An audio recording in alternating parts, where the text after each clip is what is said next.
Ya, alhamdulillah Iwan dan Not, telah kita dengarkan tadi renungan di bawah naungan Al-Quran yang tadi membahas masalah beredarnya tajuk di WA tentang kembali ke salafus soleh, sudah dibahas oleh satu sering atas, dan yang mengutip surat Al-Maidah ayat 48 sampai 50, surat Al-An'am ayat 114 sampai 117, kemudian surat Luqman ayat 21 sampai 24, surat Al-Furqan 27 sampai 31, surat Al-Ahzab ayat 64 sampai 67, dan lain-lain ya, tentang bahwa kita hanya berpegang kepada Al-Quran dan sunnah yang sesuai dengan ayat Al-Quran.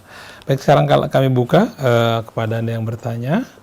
Kami buka, ini sudah ada. Assalamualaikum Ustaz Hussein.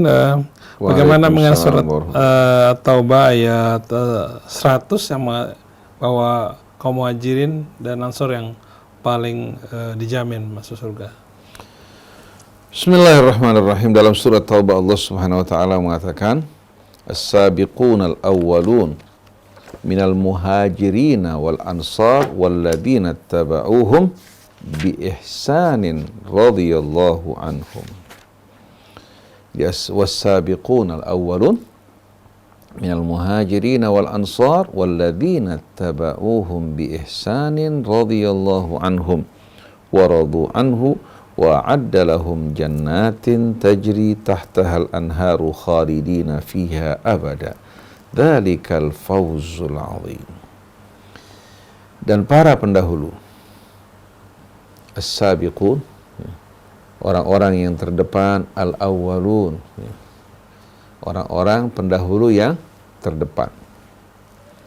Al-awwalun, perhatikan, minal muhajirin wal ansar, dari kalangan muhajirin, orang-orang yang berhijrah di jalan Allah.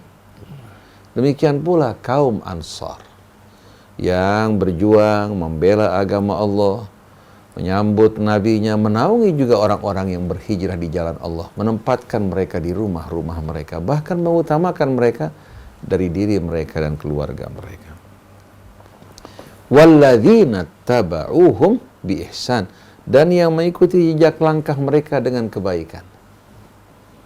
Bukan secara membabi buta. Walladzina taba'uhum bi ihsan, dan yang mengikuti jejak langkah mereka bi ihsan. Radhiyallahu anhum, Allah ridha kepada mereka. Wa radu anhu, dan mereka juga ridha kepada Allah. Wa adda lahum jannatin tajri tahtaha al-anhar, dan Allah menyediakan bagi mereka taman-taman surga yang mengalir di bawahnya sungai-sungai. Khalidina fiha abada, mereka kekal di dalamnya untuk selama-lamanya. Dzalikal fawzul azim, itulah merupakan keberuntungan yang amat besar atau kesuksesan yang amat besar. Pada ayat ini Allah Subhanahu wa taala menyebutkan as-sabiqun. As-sabiqun, sabaqa, menggambarkan hadirin sekalian orang yang terdepan. Dalam perlombaan hadirin sekalian, yang terdepan dikatakan as-sabiq. Al-awwalun, orang-orang yang terdahulu. Artinya orang-orang yang pertama berhijrah di jalan Allah. Begitu pula kaum Ansar yang datang menyambut Rasul dan kaum Muhajirin yang membela Rasul. Sedangkan orang-orang yang datang berikutnya dikatakan walladzina taba'uhum bi ihsan, orang yang mengikuti jejak langkah mereka dengan kebaikan. Artinya as-sabiqun al-awwalun minal muhajirin wal ansar, itu orang-orang yang pertama bergabung bersama Rasulullah, hijrah bersamanya, dan yang menyambut nabinya Muhammad sallallahu alaihi wasallam. Mereka ini orang yang tidak diragukan ketulusannya, keikhlasannya. Mereka membela agama Allah dan Rasul serta orang-orang yang berhijrah ketika umat Islam itu masih lemah, masih belum bisa memberikan mereka sesuatu. Malah mereka akan berhadapan dengan musuh yang kuat dari berbagai macam penjuru. Baru setelah peperangan demi peperangan, keberhasilan demi keberhasilan, kekayaan demi kekayaan yang mereka dapatkan, baru apa? Baru umat Islam secara ekonomi, sosial, politik mereka menjadi kuat. Nah, pada saat itu orang mulai berminat untuk bergabung dengan Islam, tapi bergabungnya Tidak semuanya dengan ketulusan hati, tapi karena menginginkan keuntungan-keuntungan yang didapatkan oleh kaum muslimin dalam perjuangan mereka.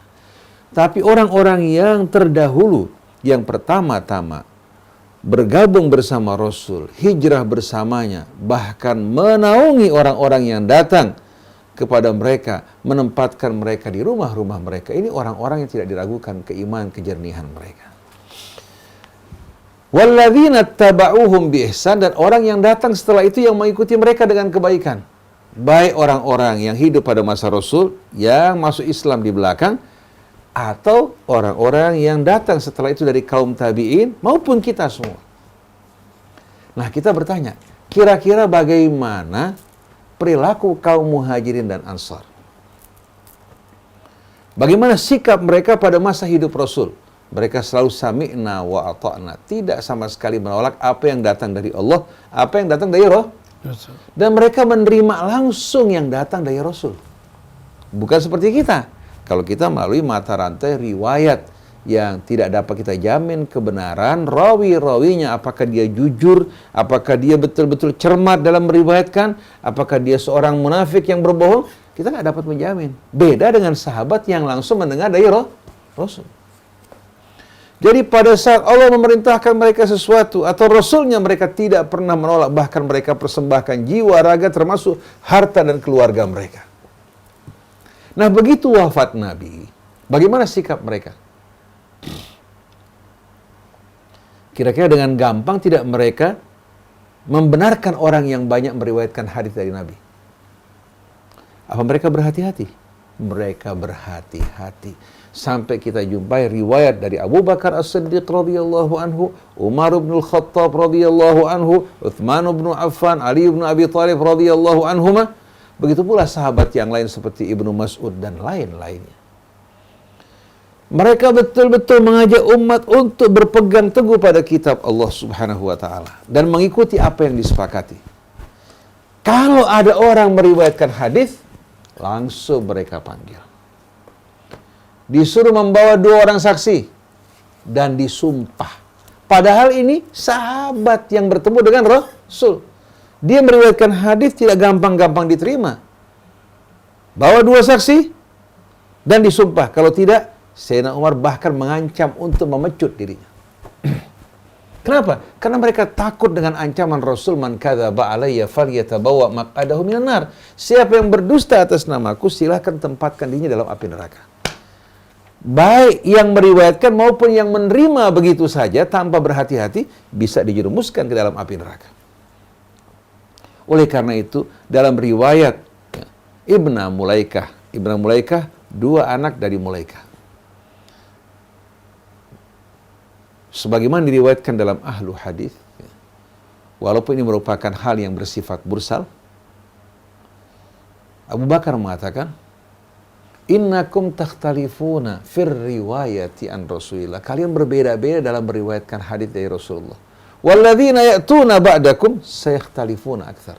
Orang yang datang setelah kalian pasti akan lebih berselisih dan berbeda-beda. Semakin jauh jarak dari Rasul, akan semakin banyak perbedaan.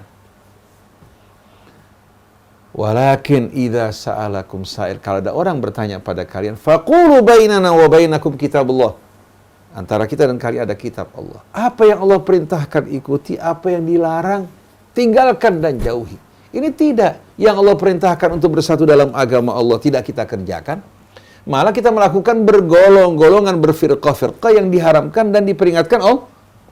Jadi kalau kita betul-betul mengikuti as-sabiqun al-awwalun minal muhajirin wal ansar, mereka itu semua bersatu taat mengikuti Allah dan Rasulnya, tidak berbeda-beda. Mereka mengutamakan kitab Allah. Begitu Rasulullah wafat, mereka menjaga kitab Allah dengan sekuat-kuatnya dan mengikuti apa yang disepakati dari Rasulullah SAW dan tidak memberikan celah bagi orang sembarangan meriwayatkan hadis. Sampai Sayyidina Umar pernah memenjarakan bahkan Abu Hurairah, dimasukkan dalam penjara karena banyaknya meriwayatkan hadis.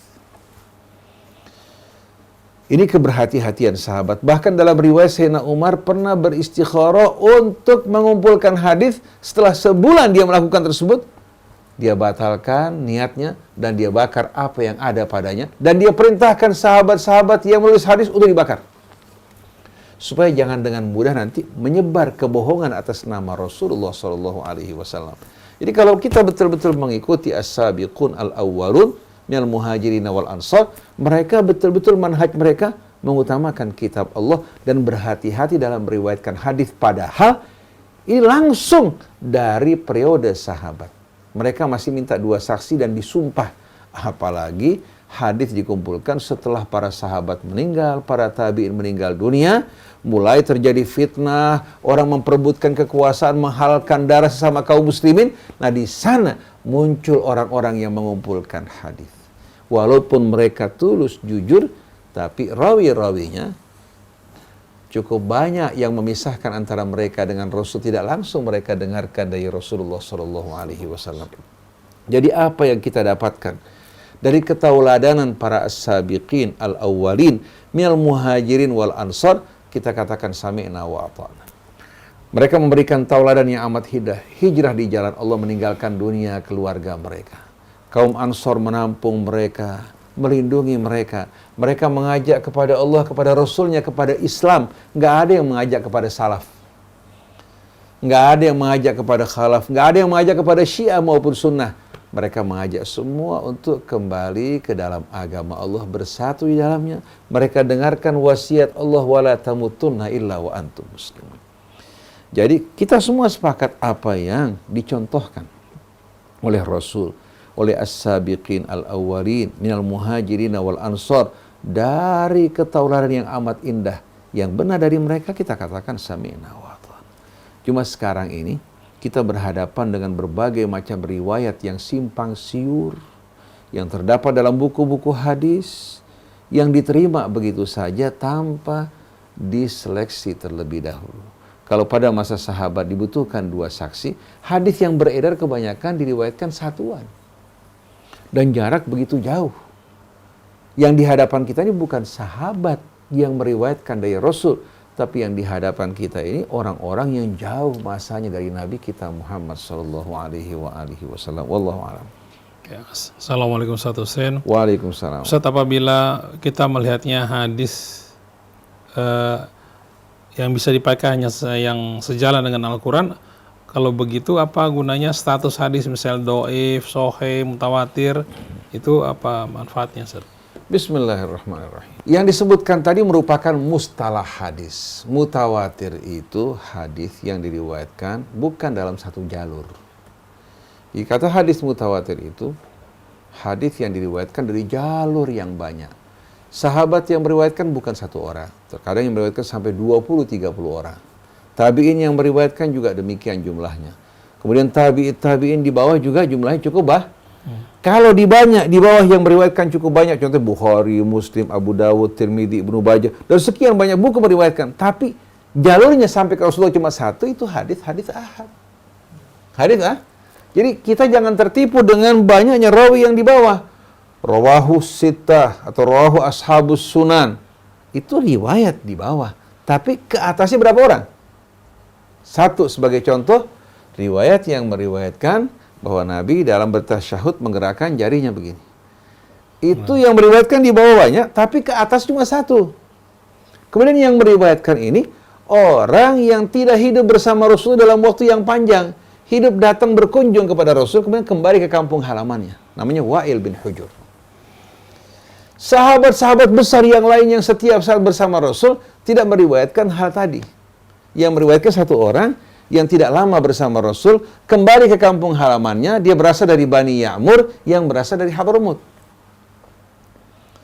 Cuma di bawah, kalau kita lihat, Albani sebagai contoh menyebutkan riwayat-riwayatkan oleh fulan dalam buku-buku ini kan, jangan terpedaya. Ke atasnya cuma 1, itu masuk hadis ahad. Jadi hadis mutawatir itu hadis yang diriwayatkan dari jalur yang cukup banyak, dari mulai periode sahabat, tabi'in, setiap periode yang meriwayatkan cukup banyak.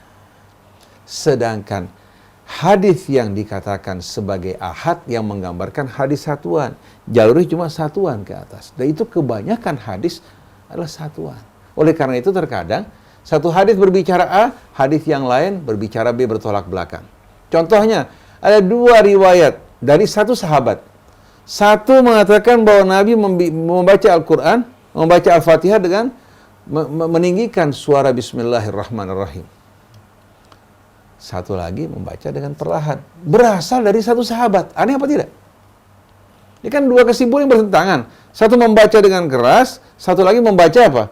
Dengan membaca Alhamdulillah tanpa membaca Bismillahirrahmanirrahim. Maka para ulama menyimpulkan sebenarnya yang dimaksudkan bilhamdi di sini bukan langsung Alhamdulillah, tapi membaca suratul hamdi. Karena nama suratul Fatihah juga suratul hamdi. Jadi bukan berarti membaca langsung Alhamdulillah, membaca Bismillahirrahmanirrahim. Dan dia bahagian dari suratul hamdi. Dalam Quran yang dicetak di Saudi disebutkan Al-Fatihah, ayat pertamanya Bismillah.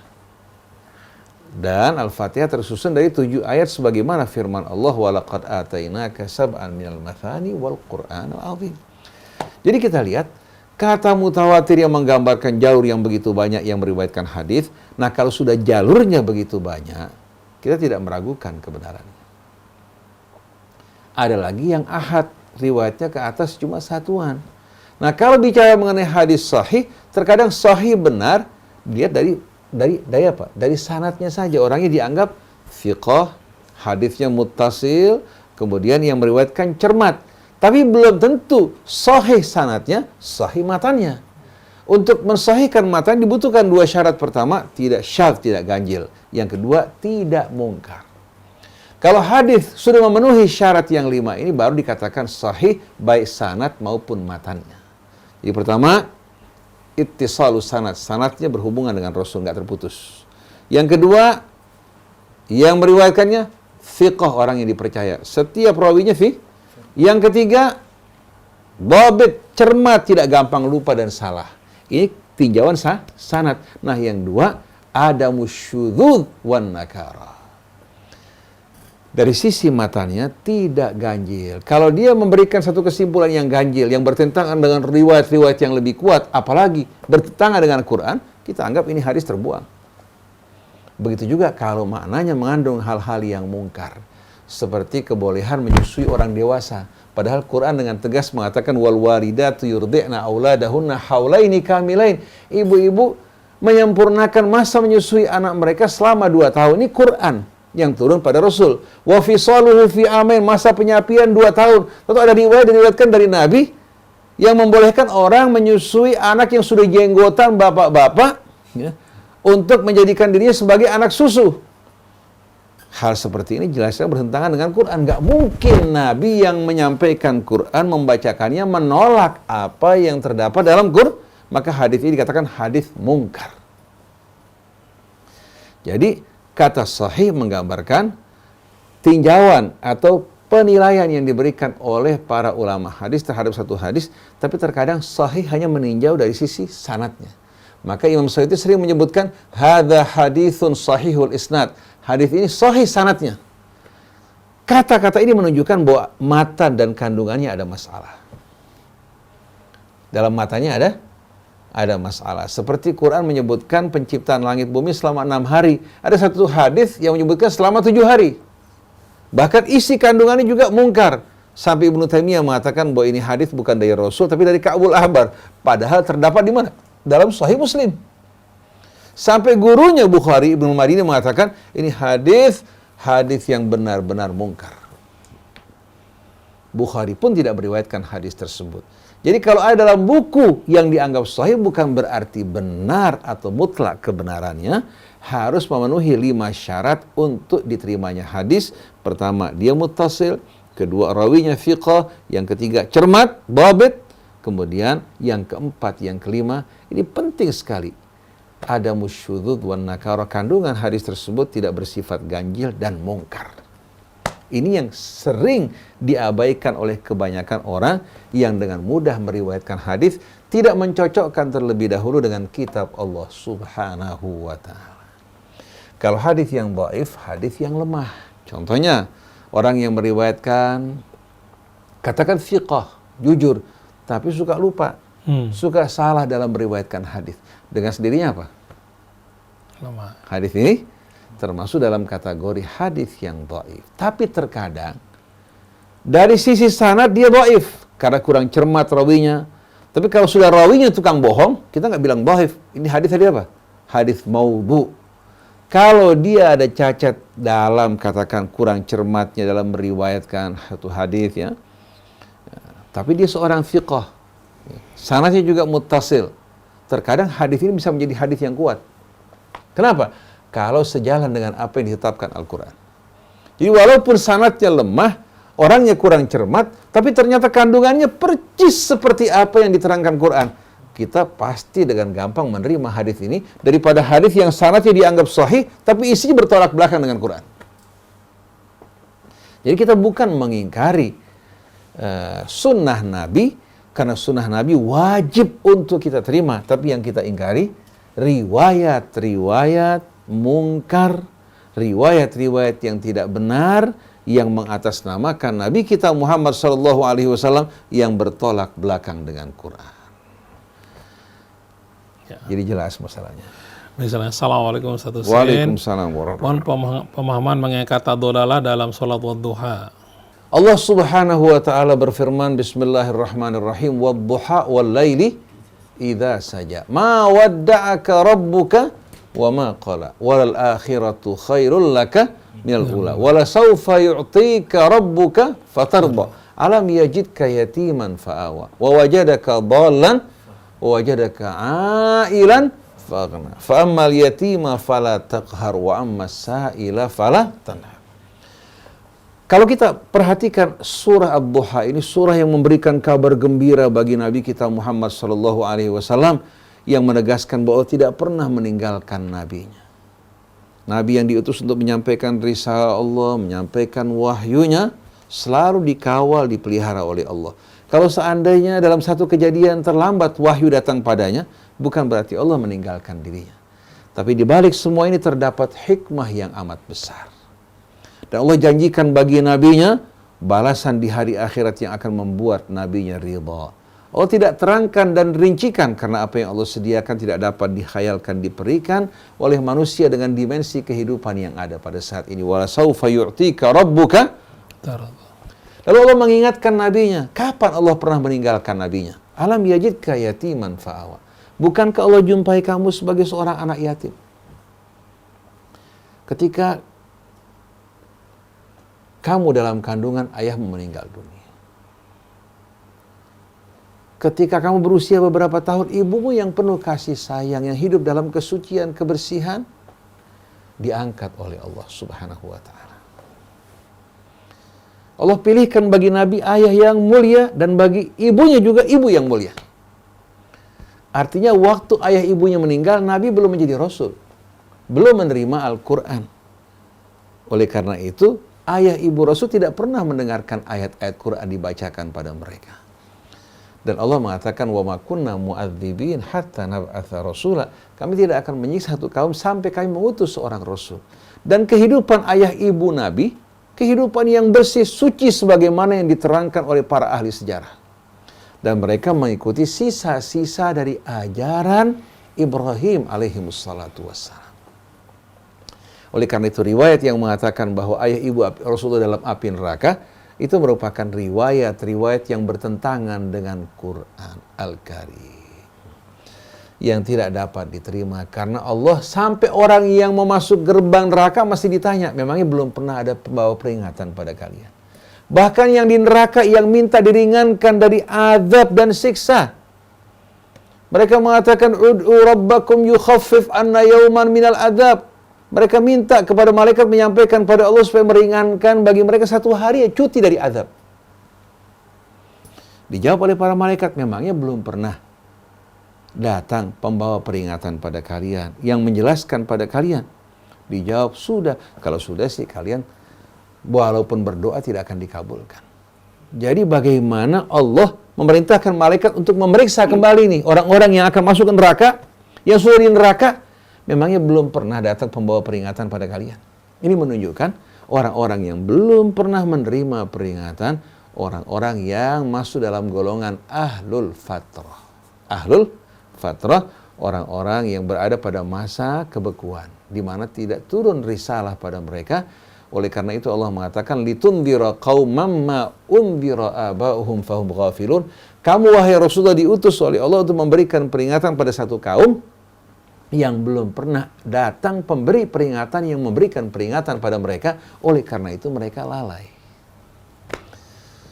Jadi bukankah Allah menjumpai kamu sebagai seorang anak yatim yang lemah di tengah-tengah masyarakat jahiliyah yang menjadikan kedudukan orang tua dan materi itu sebagai tolak ukur.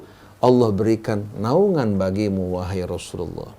Pertama, engkau berpindah tangan dari ayah kepada kakekmu yang terhormat yang mendidik kamu. Kakekmu meninggal dunia, berpindah ke tangan pamanmu yang penuh cinta kasih yang mengutamakan dirimu atas anak-anaknya sendiri.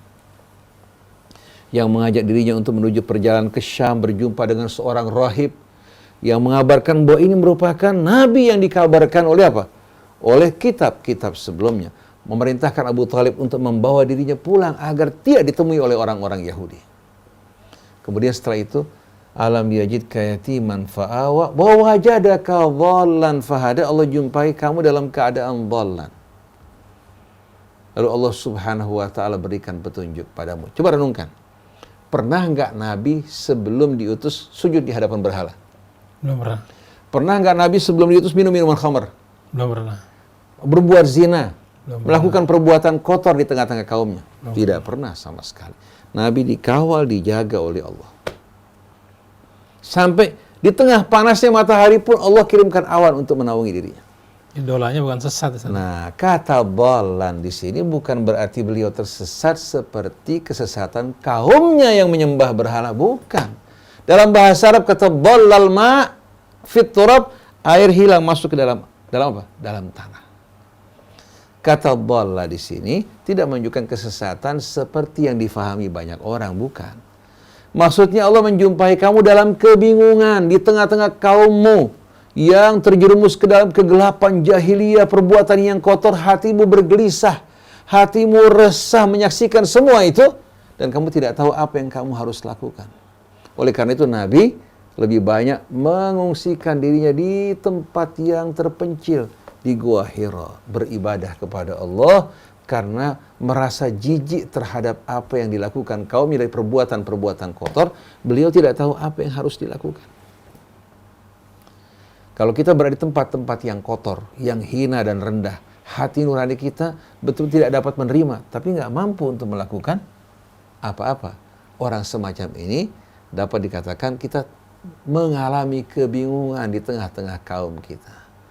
Maka Allah berikan dia petunjuk, bukan hanya untuk dirinya, tapi petunjuk yang bisa menerangi umatnya, menjadi rahmah bagi seluruh al-alamin. Diawali dengan firman Allah, Bismillahirrahmanirrahim, Iqra bismi rabbikal ladzi khalaq. Langsung pengajaran datang dari Allah. Nabi diperintahkan membaca dengan nama Tuhan yang mencipta, mulai menjelaskan asal-usul manusia yang diciptakan dalam fase ciptaannya, setelah dari tanah, dari sperma, dari telur ibunya, manusia mulai tercipta menjadi alaqah, zigot yang melekat pada dinding rahim setelah terjadi pembuahan. Mulai berproses baik secara lahir maupun apa? Akalnya yang diberikan pendidikan oleh Allah dan dibekali ilmu hingga menjadi orang yang utama. Tapi manusia begitu menjadi orang yang berakal, berfikir dan kaya, mulai dia ingkar dan lupa kepada Tuhannya. Dia mengingkari Tuhannya dengan apa yang Allah berikan padanya. Jadi wawajadaka dhallan fahada. Allah jumpai kamu dalam keadaan bingung, di tengah-tengah kamu tidak tahu apa yang harus kamu lakukan. Allah berikan petunjuk bagimu. Maka Allah ingatkan, fa'ammal yatima fala taqhar. Ingat masa lampaumu. Berjumpa dengan anak yatim, jangan kau hardik dirinya. Wa ammas sa'ila fala tanhar. Orang yang meminta kepadamu bukan hanya materi, yang meminta bimbingan, petunjuk, jangan sekali-kali apa? Fa'ammal yatima fala taqhar wa ammas sa'ila fala tan. Jadi jangan anak yatim kamu tindas, kamu aniaya. Dan jangan orang yang bertanya, orang yang meminta sesuatu pada kamu, kamu hardik dirinya dengan cara yang kasar dan tidak benar. Wa amma bi ni'mati rabbika fahaddits. Dan hendaklah kamu selalu mengingatkan dirimu akan nikmat Tuhanmu. Bukan cerita saya alhamdulillah punya ini sekarang, alhamdulillah saya punya ini sekarang, bukan begitu. Selalu mengingatkan diri bahwa semua yang ada pada kita nikmat Allah, memudahkan kita untuk memberi, membantu sesama kita. Itu yang harusnya kita lakukan. Jadi kata dhalan bukan menggambarkan kesesatan dalam arti melakukan perbuatan-perbuatan rendah dan hina, tapi dhalan di sini dalam arti kebingungan di tengah-tengah kaumnya yang tenggelam dalam kejahiliahan. Beliau tak mampu untuk berbuat sesuatu demi menyelamatkan mereka semuanya. Subhanakallahumma wa bihamdik, asyhadu an la ilaha illa anta astaghfiruka wa atubu ilaik, wal afu minkum. Wassalamualaikum warahmatullahi wabarakatuh.